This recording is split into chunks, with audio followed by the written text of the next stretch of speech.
Okay, welcome everyone. Good afternoon. My name is Gyan Pampani, and I'm the host of this podcast, Entrepreneurial Insights.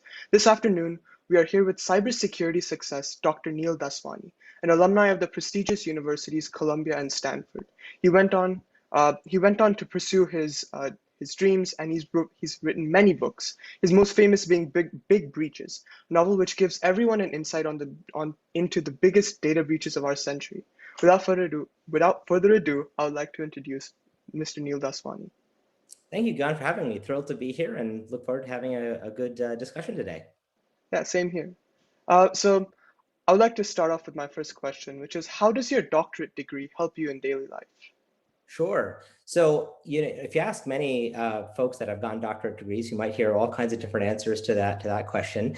I'll give you mine. I feel that some of the key skills that I learned when I pursued my doctorate degree was to how to write, how to reason, how to present, how to persuade, how to analyze. Those I think are the key skills. A lot of people go for doctorate degrees if they're interested in research and or teaching. And I think, if you have interests in either of those areas, a doctoral degree is very worthwhile to pursue. I would also say, though, that the kind of skills that I mentioned that I use on a day-to-day basis, how to write, how to reason, how to persuade, how to give presentations, those kinds of things, you can actually learn those in many ways. A doctoral degree is not the only way to learn those skills. That's the quick answer for how I use my doctoral degree on a day-to-day basis. Well, that's really interesting. I'm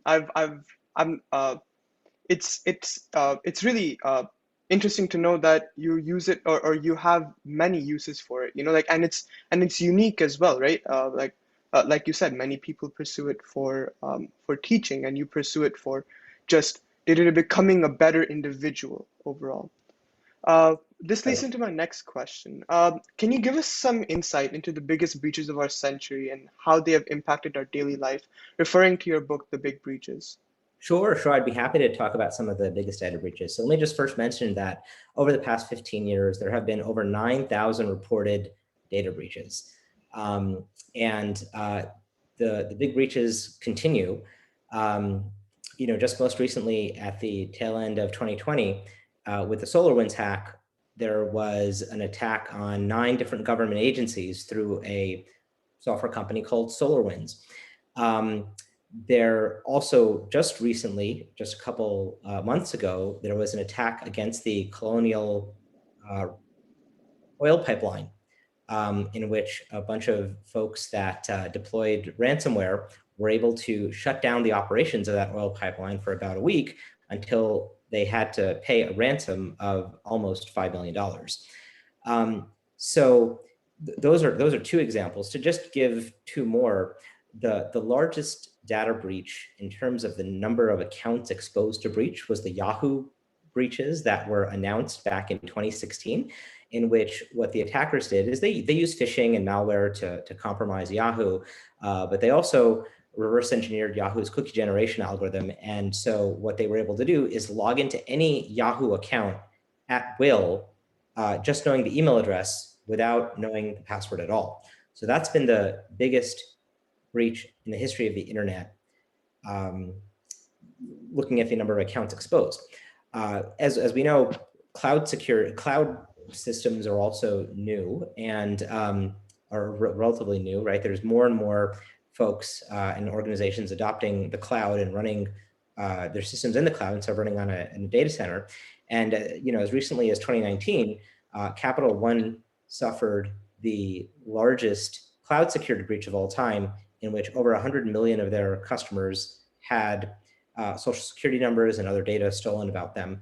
That particular attack was also just conducted by an amateur who happened to have some good technical skills and had no insider knowledge.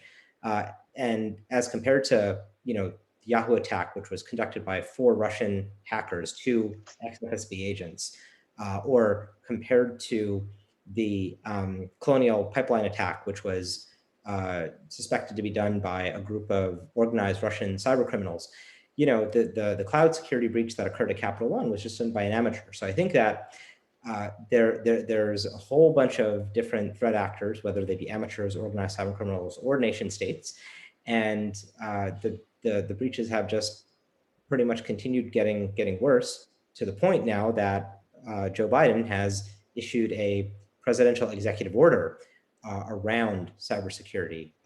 So that's a quick summary of some of the most recent breaches. Yeah, it's interesting to know that Yahoo and Capital One, like Capital One is a leading credit card company in our industry today, right? And that being attacked, that must have affected many, many, many people. Um, and I actually read about the Capital One breach in your book, and it was very interesting. And just like you gave the name of the person who did, I forgot the name, but it must have been uh, a feat to break into the cloud, or to break into their cloud system. Yeah, that attack was conducted by somebody who had the handle erratic. I mentioned the real name in the chapter, of course, but erratic was an amateur. She basically was able to identify two vulnerabilities in Capital One systems, and Capital One it is a financial institution that has aggressively adopted the cloud, more so aggressively adopted than many other financial institutions. And they put in a lot of investment. They would be regularly presenting at Amazon Web Services reInvent conference on the new tech. And so there's I think that though it does exhibit that if such a large institution can be susceptible to such a significant breach, that they also didn't detect themselves. Somebody had wrote into their responsible disclosure list, letting them know that there was 100 million credit applications in a GitHub or a GitLab repository. They should probably check it out. It kind of begs the question of what other breaches have already occurred at large institutions that we don't know about yet. Yeah, definitely. And it's okay. So this leads into my next question. What are your visions for the future of internet and computer security? Like we already know that there have been many, and you posed the question, like which data breaches have gone unnoticed or just they haven't been talked about, right? So what are your visions? Like what do you want to see since you have dedicated your life to this work? What do you want to see? What are your visions? Well, I would love to see a future in which there's much fewer data breaches occurring. And even when data breaches occur, the data that gets stolen, is hopefully encrypted and useless to the attackers. I think there's a lot that has to be done to get to that future. One of the things that I do in the book is identify what are the 3 managerial root causes of breach, and what are the 6 technical root causes of breach. We need more organizations to put countermeasures in place that address those technical root causes of breach. Right now, unfortunately, there's many different security compliance standards, each of which require people to put 200 plus controls in place. And some of those controls are more important than others. And while I think it is important to check the boxes and have all these security controls, what we need to do is that for the root causes of breach, we need to make sure we have scientifically effective, strong countermeasures in place, not just something to check the box. Yeah, definitely. Sometimes companies need to put more effort, even though they're already putting effort. They need to put even more because we already know what can happen. Yes, we need to even do the right things. Yeah, yeah. So now I want to talk about your your education and what you did at Stanford, because I was reading and it said that you co-founded the Stanford Advanced Security Certification Program. You co-founded it, yeah. So why did you feel the need for this program, and what avenues and career paths would this open up for students pursuing this program? Sure. So I'll tell you, back in 2006, I think shortly after I finished up my PhD, myself and Dan Bonet and John Mitchell, who are both full-time faculty members at Stanford, and John's in fact running the department, and Dan Bonet is an absolute luminary in the field of cryptography and security in general. He's the most system-savvy cryptographer I've ever met. The 3 of us had a hypothesis The hypothesis was that there are not enough people in the cybersecurity field. And so we basically created a program, the Stanford Advanced Cybersecurity Program, that was able to help bring people from other technically adjacent fields, mechanical engineering, electrical engineering, into the field of cybersecurity, leveraging a core science and engineering knowledge. And over the years, we've helped bring in, you know, over 10,000 people to take at least one of the courses. We've had over 2,000 effectively achieve the advanced cybersecurity certifications. We were glad to help either bring them into the field, or if they're already in the field, advance their skills and knowledge. But I think it's just the tip of the iceberg. If you look at sources like cyberseek.org, they say that there's approximately 500,000 open cybersecurity positions in the United States. There's only 1 million people working in the field in the United States. And so what that means is that for every person that we have, we need another half a person right away. And so, you know, I think going back to 2006, when Dan, John, and I co-founded the Stanford Advanced Cybersecurity Program, our hypothesis was correct. There certainly were not enough people in the field back then. There's still not enough people in the field today, and we need to continue to grow the field. And so that's a little bit about how that program came together, and we look forward to just continuing to see more people join the field of cybersecurity, so that we can just get to a better state, for the country and for the world. Yeah, that's really nice, like, and it had, to me, it has been successful because you've influenced so many people's lives, and you've given them a vision and a purpose. Like, hey, this is a possible career path. This is where you can dedicate yourself to. And so then after you co-founded this program, you went to work at many different companies, and you also co-founded Daswani.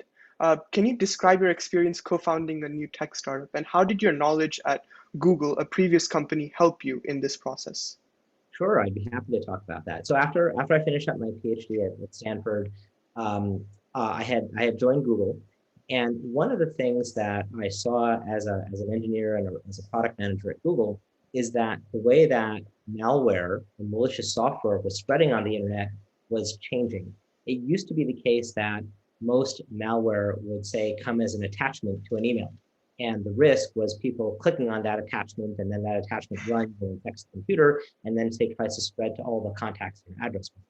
And that still is a way that malware can spread. But what myself and many others had started noticing was that the way that malware was spreading had started to occur by what's called drive-by download, where you simply visit a website on a desktop machine or on a mobile phone. You simply visit the website, and just by loading a web page, your machine gets infected. And there's a whole set of technology as to how that happens. So no user interaction required at all. What an attacker can do is basically compromise a website, inject some JavaScript code on there, such that when that site gets visited, the browser gets fingerprinted. The attacker, within just a few hundred milliseconds, has a database look up what are all the vulnerabilities that browser and all the third-party plugins have, and sends down a piece of shell code, a piece of malicious code that will be able to infect the mobile phone or the machine just within a couple hundred milliseconds of loading the page. So we had identified that is a big change, a big technological change in how malicious software was spreading, and that encouraged myself and my co-founders at Daswani to say, you know what, we need to bring a defense that websites and ad networks can adopt. Certainly, Google had great defenses in that place and continued to make it better and better and better. But there were a whole bunch of other organizations that didn't have that level of defense. Google had, in fact, started annotating their search results with websites that got infected, and added the annotation saying, warning, this site may harm your computer, when displaying the search results. And what would happen for such sites is that their e-commerce revenue would just drop to zero almost immediately. And they needed a defense that could help identify when their site was attacked in that way before Google noticed. And that's what we built at Daswani. So, I think the technological trends that I saw during the time at Google and that my co-founder saw encouraged us to put together technology that would be able to help other companies and other organizations.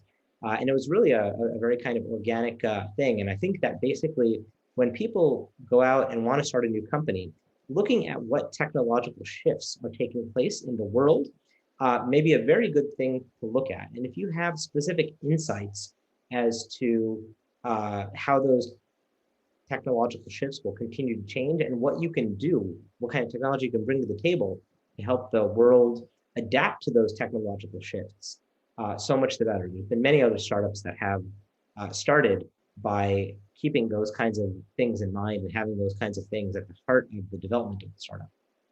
Yeah, it's so there's always another level of security that you can that you can install between yourself, the user, and then the site that you're visiting, right? So, and Right. you also you participated in a thing called Cybertank, right? And we've all heard of Shark Tank, but what is Cybertank and what did you pitch there? Like what program or what did you pitch there? Let me actually talk about that and clarify a little bit. So, I had a great experience as an entrepreneur. Google Ventures funded the company Daswani that I co-founded. We got acquired by Twitter within just a couple of years because they wanted those defenses for their users before they went for their IPO.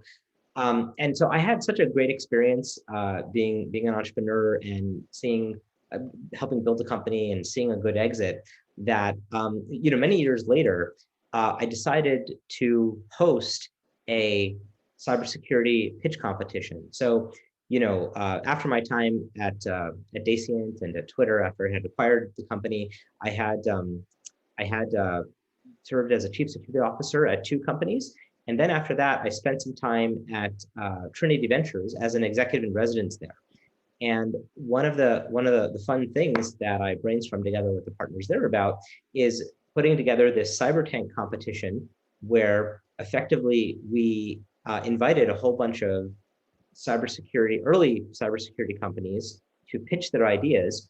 I recruited a group of judges, mostly chief security officers, but some academics as well, and had them deliver their pitches, had them get feedback from the judges. I made 2 angel investments to some of the companies that competed, and Trinity Ventures gave out a full pitch meeting as one of the prizes there. So I was really glad to help fund new entrepreneurs to go out and grow their ideas. So that's what Cybertank was all about. The last Cybertank we held was in January 2019, before the pandemic hit. And actually, I'm going to be hosting the next Cybertank in October of this year. If you go to cybertank.ventures, HTTPS cybertank.ventures, you'll see that we're accepting applications for cybersecurity companies and cybersecurity products and ideas by September 17th. So I'd encourage folks to check that out, submit their ideas, and look forward to helping more people continue to innovate and bring new cybersecurity technology to the world. Given all the big breaches, we certainly need it. That's unique. You just you took Shark Tank and then you made it in a way that helped you and that helped other people and like you said with your program that you founded at Stanford, that you wanted to give students an idea into what the cybersecurity field can offer, and this is an amazing way. And I encourage our listeners and our viewers to go check it out when it comes out in October, because I'm sure it'll be an interesting competition. Yes. It'll be a lot of fun. Look forward to making the video available post the competition.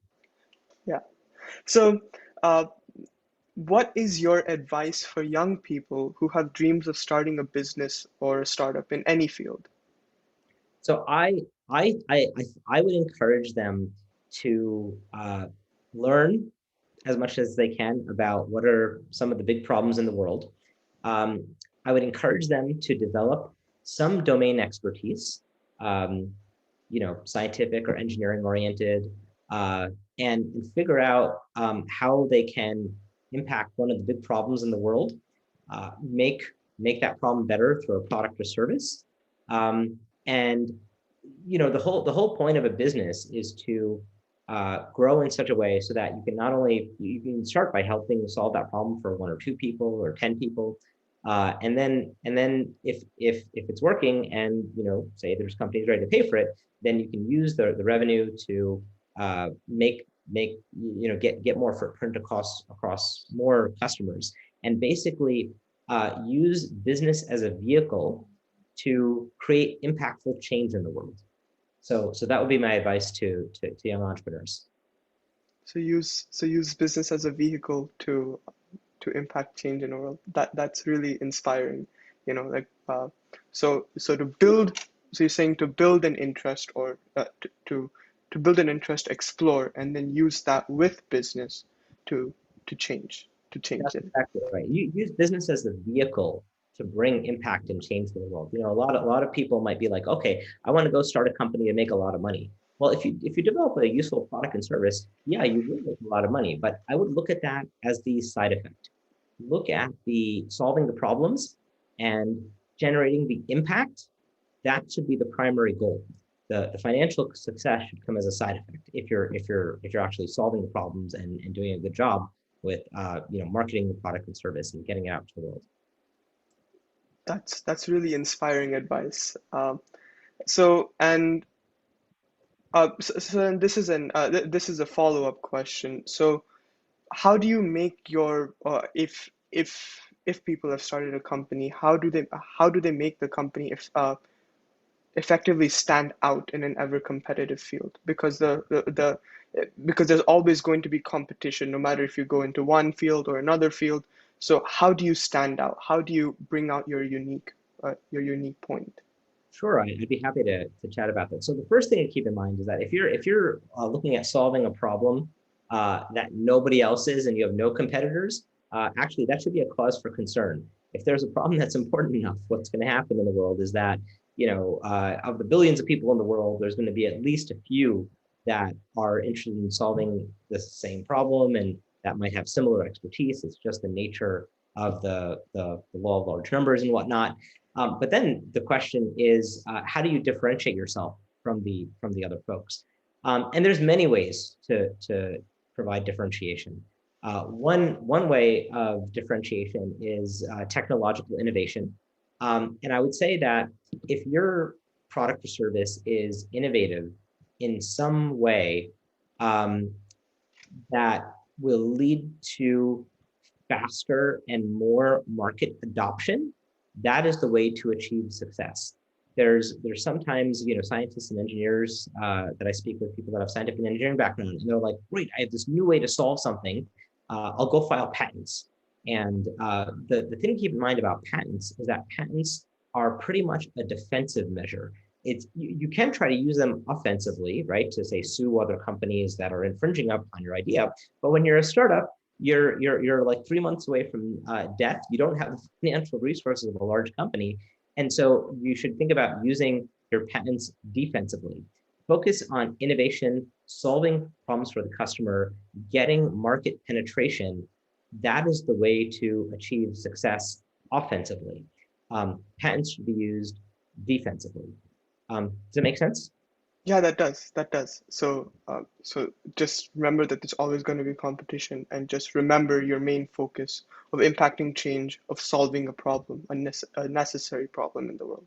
Yes, that's correct. So thank you, Dr. Daswani. It was really interesting and inspiring, and I hope to all our listeners and viewers that it did the same for you. And it certainly was a pleasure learning about your experiences in the cybersecurity field, your ventures, CyberTank, everything, and how you intricately combined your passion for cybersecurity with business and use it as a vehicle to impact change, like you said. And our next interview will be with Mr. Rajiv Talreja and how he's involved in the real estate market with investing in properties and flipping them as well. Thank you all for joining us, and I hope you all enjoyed. Thank you, Mr. Daswani, for your time. Great, Jan.